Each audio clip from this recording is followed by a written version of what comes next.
fifth, isn't it? Fifth? Yep. Thank you.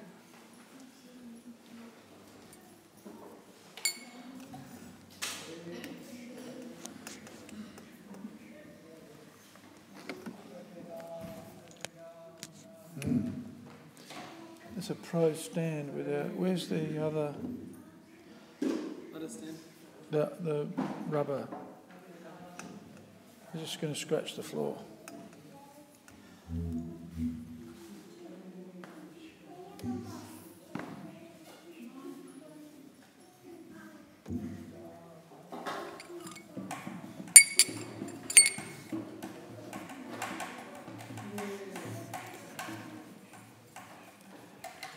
Jai Radha Madhava Kunjam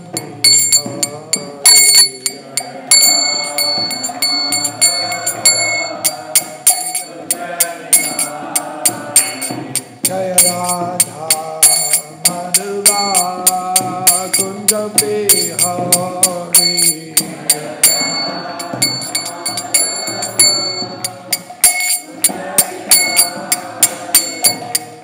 Gopi Jana Vallabha Giridharadhari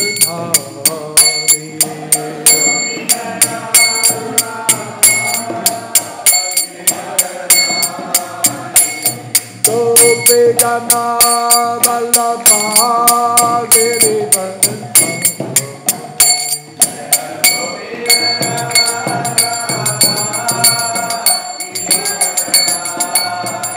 Jaya Gopi Jana Vallabha Giridharadhari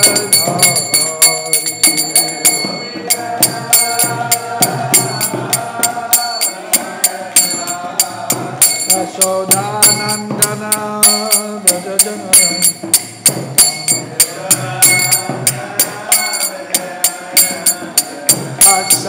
Yashodanandana Vrajajana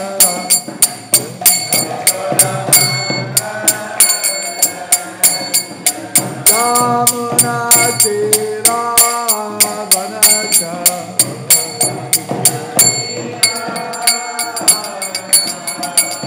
Yamuna Tira Vanachari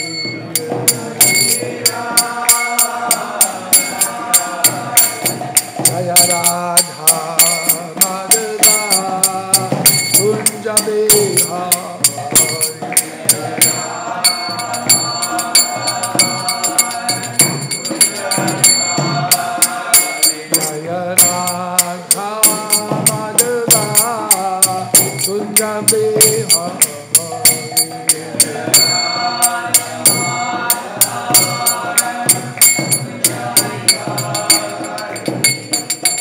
Gopi Jana Vallabha Giridharadhari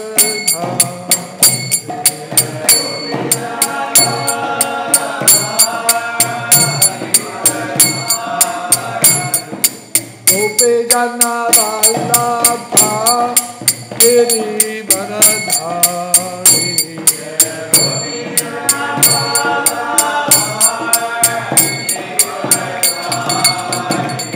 Yashodanandana Vrajajana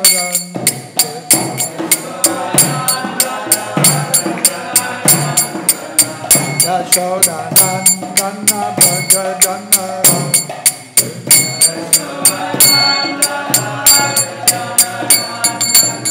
Jamuna Tira Vanachari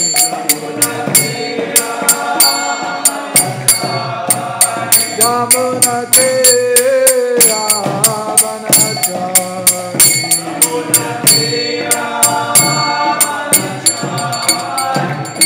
Jaya Radha Madhava Kunja Bihari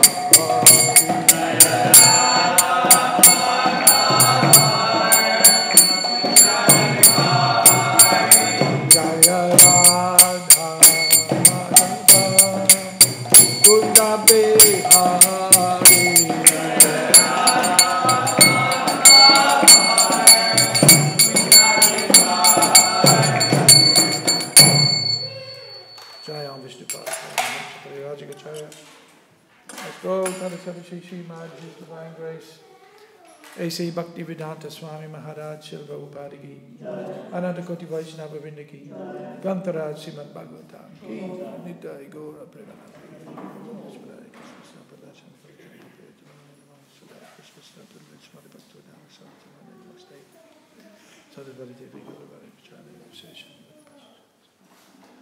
Om Namo Bhagavate Vasudevaya. Om Namo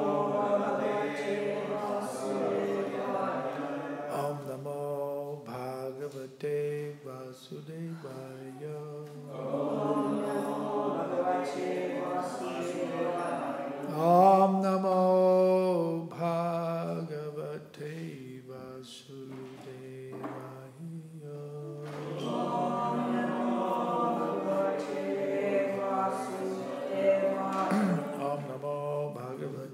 Vasudevaya.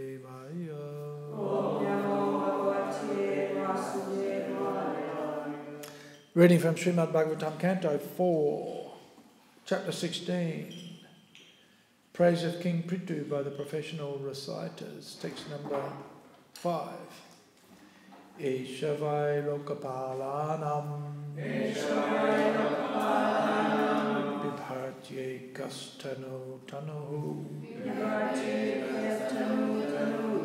Kale Kale Yatabhagam Lokayo Rupayo Hitam Eshavai Lokapalanam Vibhajye Kastano Tanahu Kale Kale Yatabhagam Lokayo Rupayo Hitam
This king, Vai, certainly, Lokapalanam, of all the demigods, Bibharti, bears, ekaha, alone, tano, in his body, tanahu, the bodies, kale, in due course of time, yata, according to, bhagam, proper share, lokayaho, of planetary systems, ubayo, both, hitam, welfare. This king alone in his own body will be able in due course of time to maintain all living entities and keep them in a pleasant condition by manifesting himself as different demigods to perform various departmental activities. Thus he will maintain the upper planetary system by inducing the populace to perform Vedic sacrifices. In due course of time he will also maintain this earthly planet by discharging proper rainfall. Purport. The demigods in charge of the various departmental activities that maintain this world are but assistants to the Supreme Personality of Godhead. When an incarnation of Godhead descends on this planet, demigods like the sun god, the moon god, or the king of heaven, Indra, all join him. Consequently, the incarnation of Godhead is able to act for the departmental demigods to keep the planetary systems in order. The protection of the earthly planet is dependent on proper rainfall, and as stated in Bhagavad Gita and other scriptures, sacrifices are performed to please those demigods who are in charge of rainfall. Anad bhavanti bhutani parajanyad anasambhavaha yagyad bhavati parajanyo yagya karma samud bhavaha. All living bodies subsist on food grains, which are produced from rains. Rains are produced by performance of yagya, sacrifice, and yagya is born of prescribed duties. Bhagavad Gita chapter 3, text 14. Thus, the proper execution of yagya, sacrifice, is required. As indicated herein, King Prithu alone would induce all the citizens to engage in such sacrificial activities so that there would not be scarcity or distress. In Kali Yuga, however, in the so-called secular state, the executive branch of government is in the charge of so-called kings and presidents who are all fools and rascals, ignorant of the intricacies of nature's causes and ignorant of the principles of sacrifice.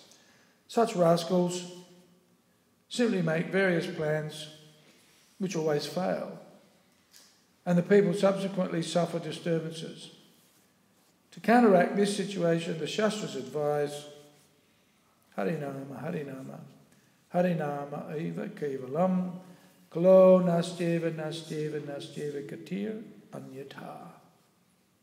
Thus, in order to counteract this unfortunate situation in government, the general populace is advised to chant the Maha Mantra Hare Krishna, Krishna Krishna, Hare Hare, Hare Rama, Rama Rama, Hare Hare. Om Jnana Timirandasya Gananjana Salakaya Chakshurun Militam Jena Tasmaye Sri Gurave Namaha Sri Chaitanya Mano Bhishtam Stapitam Jena Bhutale Swayam Rupa Kada Mahayam Dadati Sva Padantikam Mukam Karoti Vachalam Pangum Langayate Garim Yat Kripa Tamaham Bande Sri Gurum Dinatarinam.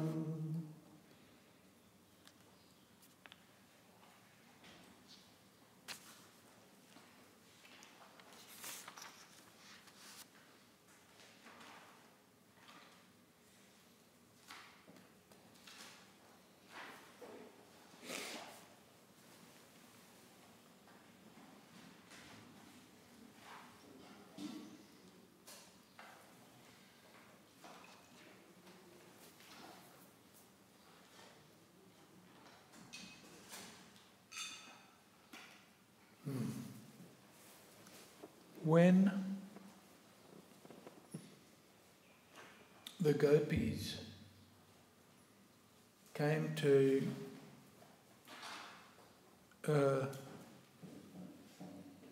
the forest, beckoned by Krishna's playing of the flute, Krishna told them to go home.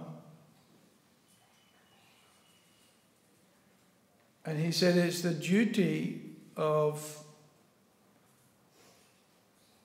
women to serve their husbands and their families,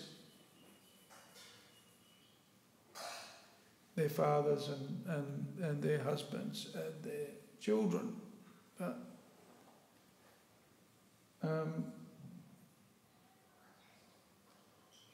Because this was the last thing that the gopis wanted to hear.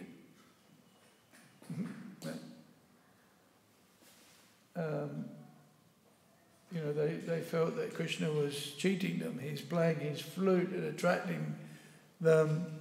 They abandoned their homes, their duties, their cooking, their feeding the family, their household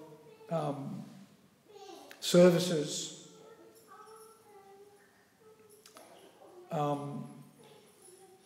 Just to be with Krishna.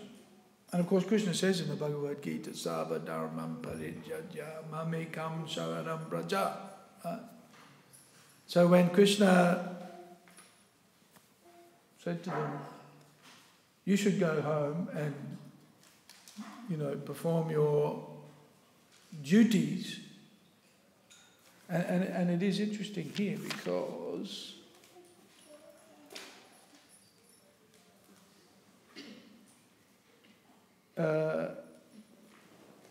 in this verse that Prabhupada quotes from the Bhagavad Gita, chapter 3, text 14,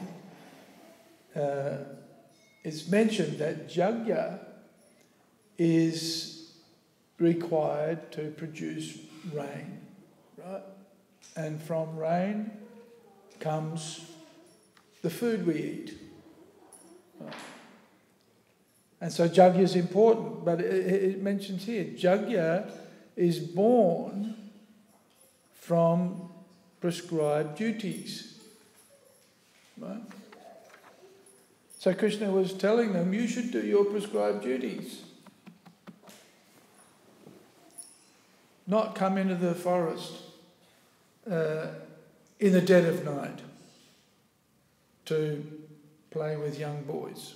Well, one boy in particular. Right? So there was an element of truth in what Krishna was saying. Right? And of course this is a trick of Krishna. It's a principle of Krishna consciousness that we remember Krishna in all of the things that we do. And in fact, Krishna says, you go home, and if you want to be with me, proximity is not important. There's also correct philosophy, right? Proximity is not important. You can be close to me by hearing and chanting, right? Worshipping the deity, studying, hearing the Shastra, which is what we do, right? Which is what we do, to be with Krishna. Because the gopis didn't want to hear that either. What are you playing your flute for if you're telling us stay home and chant Hare Krishna and just worship me in the right? Kala Desha Patra, time, place and circumstance. Context is everything, right? Context is everything. So,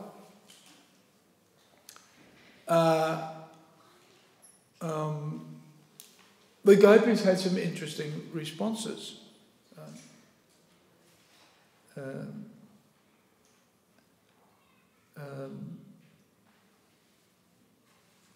They said that Krishna, ultimately, you are everything. right? We've come to the forest to be with you because you are everything. You are our fathers, you are our mothers, you are our family members. You are everything, right? And so, to give up everything to come and be with you is the summum bonum. Right? When you get that opportunity, in any circumstance, one should give up one's prescribed duties just to be with Krishna. Right? This is Savadharmam Parityajya. And they made the point, they said, we see that if a person may have the protection of their family, of their husband, of their fathers, of their mothers, but despite having that protection, still they may die, right? But if one doesn't have your protection, if one doesn't have your association, if one is not protected by you, then one's life is meaningless. There is no point in existence. So they refused to go home. They correctly identified that without the presence of Krishna, either in the form of oneself, right? The self is considered to be a manifestation of Krishna. The Paramatma is a manifestation of Krishna. The whole creation is a manifestation of Krishna in his various forms and his various energies. Without your presence, then life is not worth living. In fact, one will not exist. So therefore, the request of yours to go home, to be with our family members is not as high as being here with you. Our focus should be on you, and since you are calling us, then we should be here with you. So, it's described here that Maharaj Prithu, and so the gopis identified, Krishna, you are everything. And here it's mentioned also that the demigods,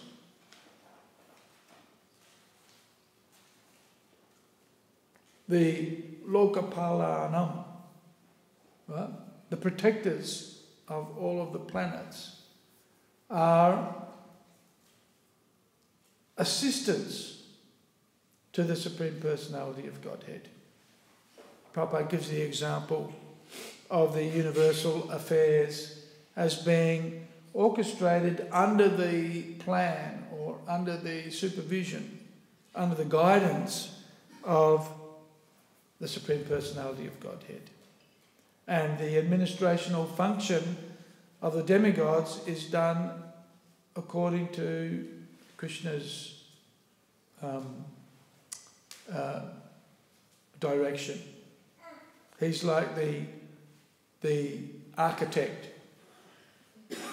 The architect designs the building, but then the builder comes with the various tradesmen and puts it all together. So the demigods are the physical administrators. They're all working according to a plan. And that plan ultimately is coming from Lord Vishnu, ultimately from Krishna. So Prabhupada makes the point, and this verse makes the point, that when the Lord appears in various incarnations, avatars, of course, the Lord is always manifest in the Vaikuntha realm or in the spiritual world. He's always there, always in existence. But when he appears in the material world, he's called an avatar.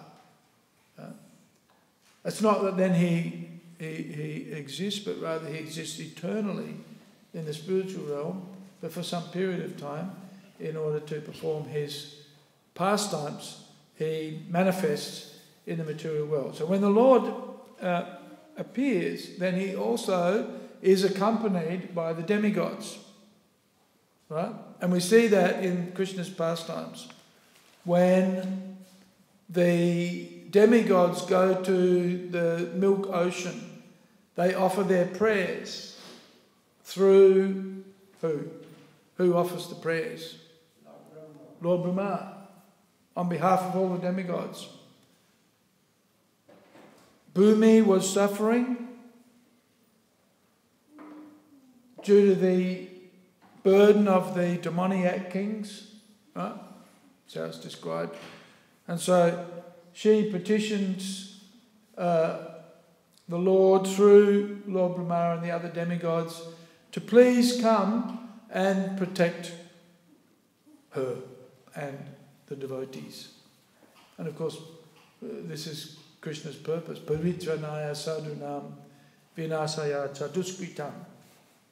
He appears in order to protect the devotees, destroy the demons, and establish religious principles. Dharma samstapanataya. Right? So, when the Lord appears, and so then the response to Lord Brahma was, okay, tell all of the demigods to take birth in the Yadu dynasty and in Vrindavan, because I'm going to appear soon. And I want you to all come as my associates to facilitate my pastimes. Right? So, when the Lord appears, then he appears with his associates, his close associates who work as his assistants. So, it's mentioned here that in due course of time, kale kale yatabagam, that Maharaj Prithu would act for the departmental demigods to keep the planetary systems in order.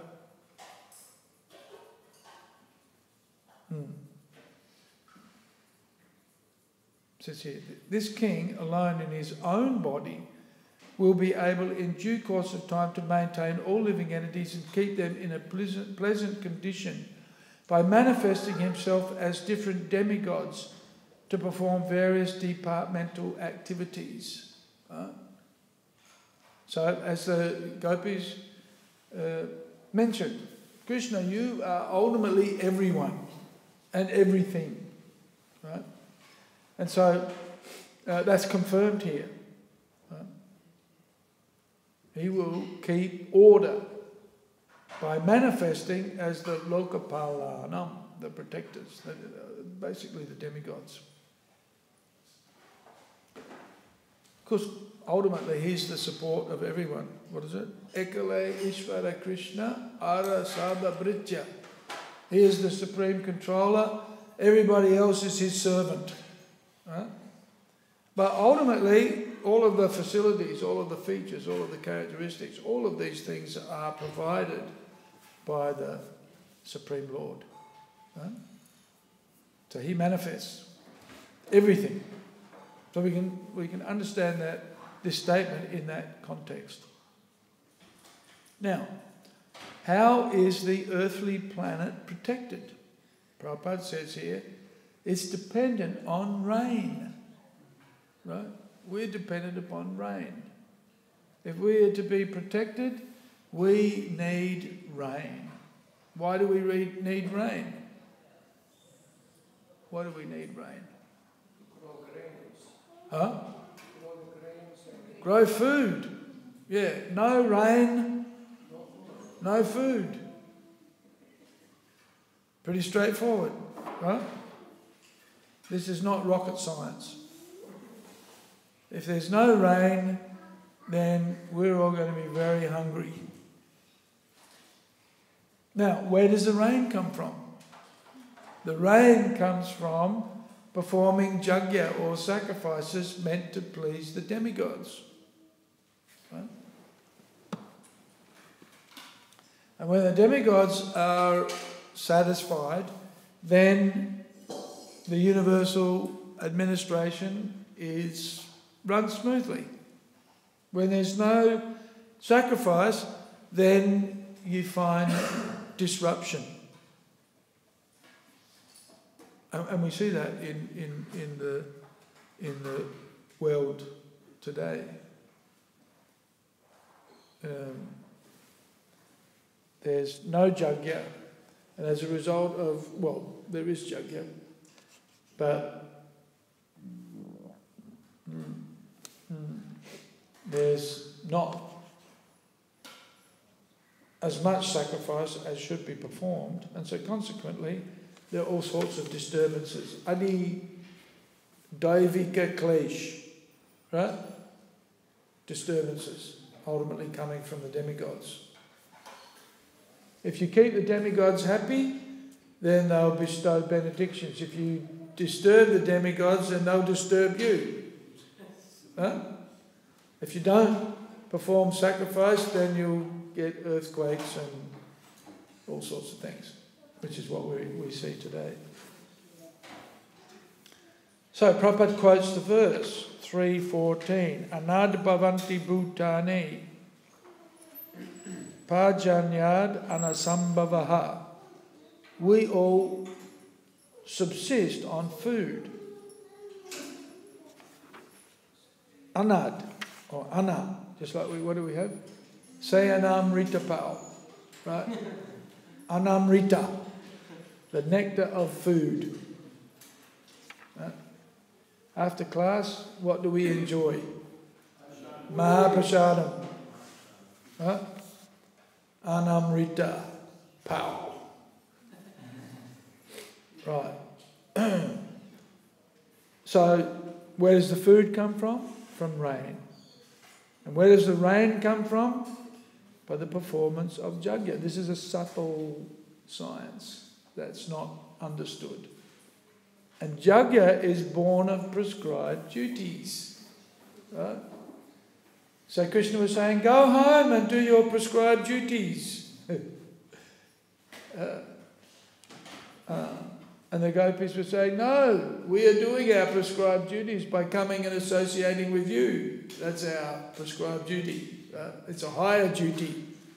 It's a higher duty. And it's interesting, the conclusion of this purport, Prabhupada says, is if you want to be with, if you want to have a peaceful environment where there's enough rain and there's therefore then enough grains, right?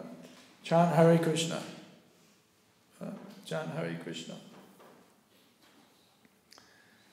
That's the and the final conclusion of this purport is if we want to be materially prosperous, we have to be spiritually connected, right? Because eating food is being materially prosperous, right? And it is interesting actually when you think about it. A lot of our prosperity comes from prasadam distribution. And where does the prasadam come from? Chanting Hare Krishna. Worshipping. Prasadam distribution is actually an extension of deity worship. That's where it comes. That's, if you want to put it in the context of which item of devotional service is it, right? It's part of worshipping the deity. And of course part of worshipping the deity is also kirtan, chanting Hare Krishna. I was thinking the other day, where is there a better experience in life. We at 4:30 we come to the temple, and what do? Chant and dance, right? Right? We chant and dance, and feel good. Right? There's a symptom of feeling good is that you dance, and you shout and carry on, right?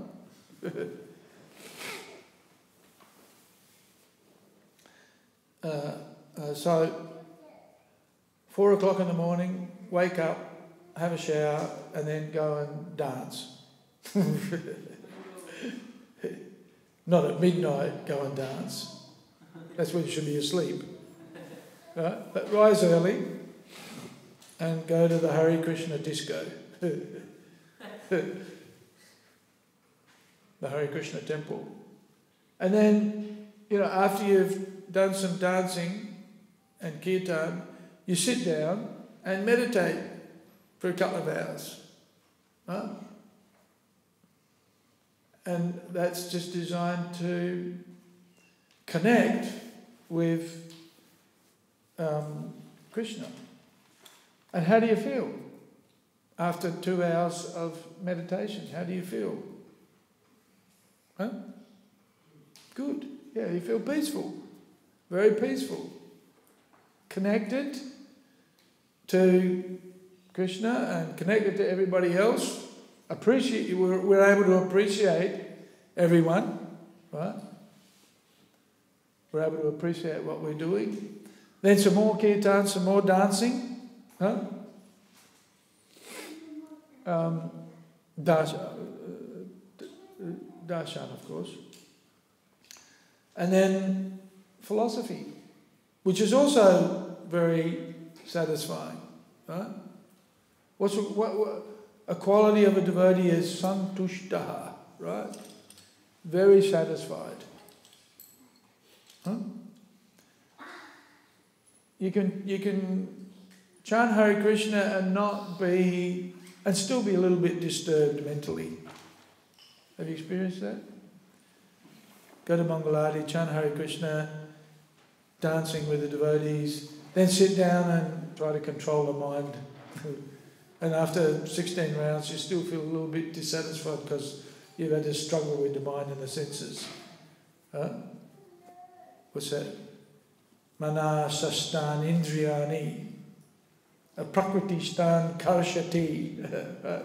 We're living in the material world, so we're struggling with the mind and the senses. So even after chanting 16 rounds, we sometimes feel a little disturbed. Less. That should be happening less and less, not be consistent. Especially if a devotee is chanting 16 rounds and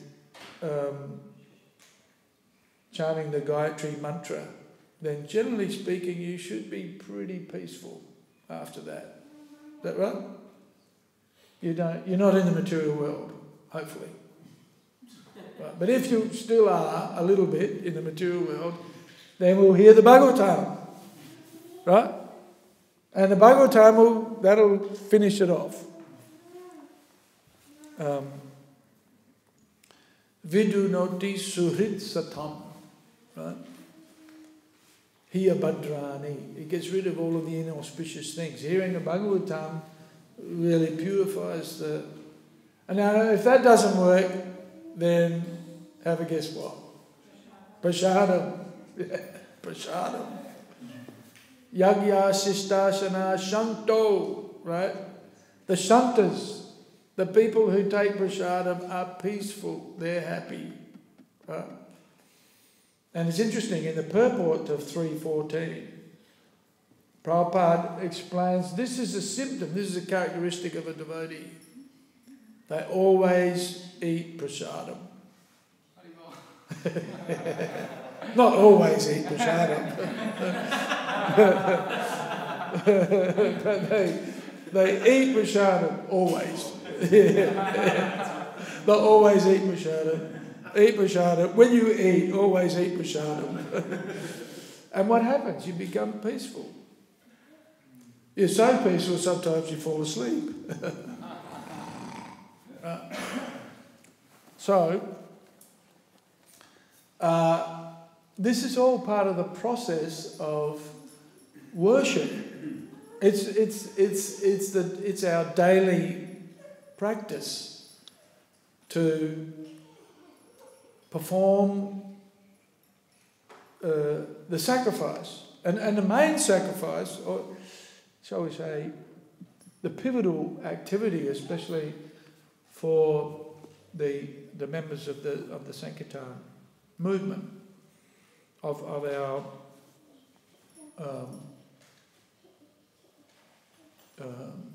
line, if you like, our family business, is to chant Hare Krishna. And so Prabhupada mentions right at the end.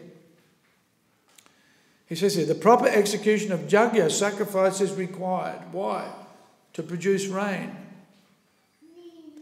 And from the rain comes the grain, the food that we eat. And he mentions here, King Prithu, now he alone will take on the role of the demigods and be able to produce all of the necessities for the citizens, as the Lokapalanam, the protector of everyone. But at the same time, by his influence and by his good example, he will induce everybody as the leader, as the king, if you like, to perform yajna. And as a consequence then, no scarcity, no distress. This is the beauty of Krishna consciousness, actually. If we're able to follow this yajna, this sacrifice, it's a sacrifice, right? Get up early, worship the deity, chant Hare Krishna, hear the Bhagavatam, all of the activities that we perform, then pretty much the end result is freedom from distress. Even though there may be so many problems, there will always be problems, right?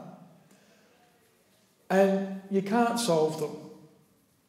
You can't solve birth, death, old age and disease. You just have to live with them, right? And so by concentrating on one's relationship with Krishna and acting in that relationship, right? There's a sambandha, abhideya, then one comes to the prayojana. And of course Krishna is right. He was instructing the gopis, go home and worship me at home, which is what we do. We then develop our relationship with Krishna.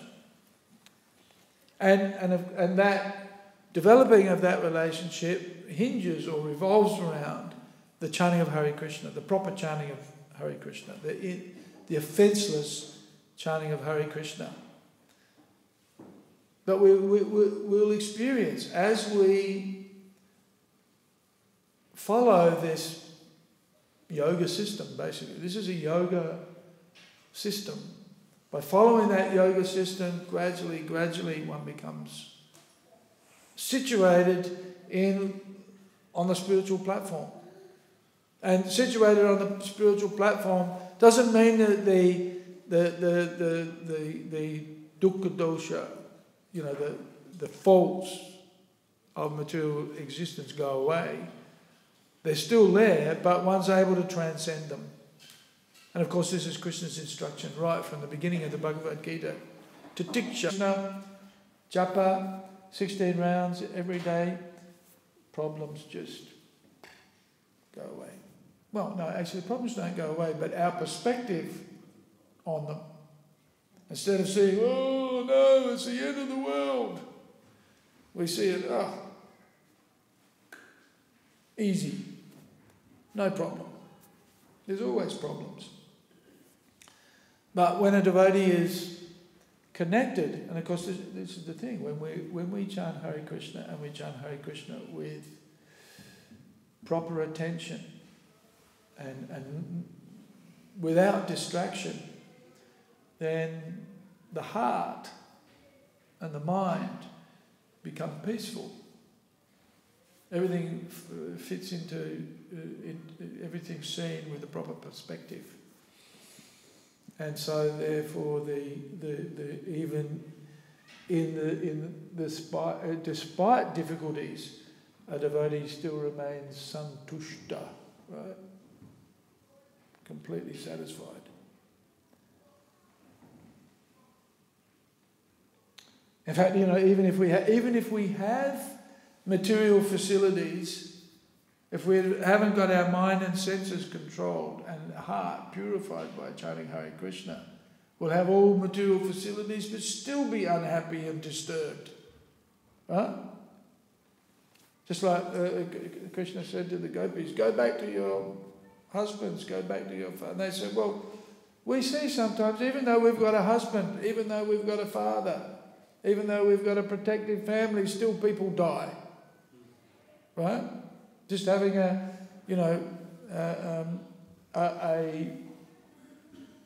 so-called complete material facility doesn't mean that one is complete spiritually. Without the complete spiritual experience, you can have so much material facility and still be just empty. There's so many people who are wealthy and yet they commit suicide. They've got influence, they've got power, they've got money, but still they're unhappy. Whereas a devotee may not have money, may not have influence, may not have power, but if they're connected to Krishna and engaged in devotional service, then they're happy, which is what people are looking for anyway. And the funny thing is, a devotee who's happy generally has material facility as well. Right? Maybe not huge amounts, but certainly enough to be satisfied. Certainly enough to be well fed, well dressed, and sane. Right? Okay, I'm going to finish here. Śrīmad Bhāgavatam ki jai, Srila Prabhupada ki jai, Gaura Bhaktivedanta ki jai.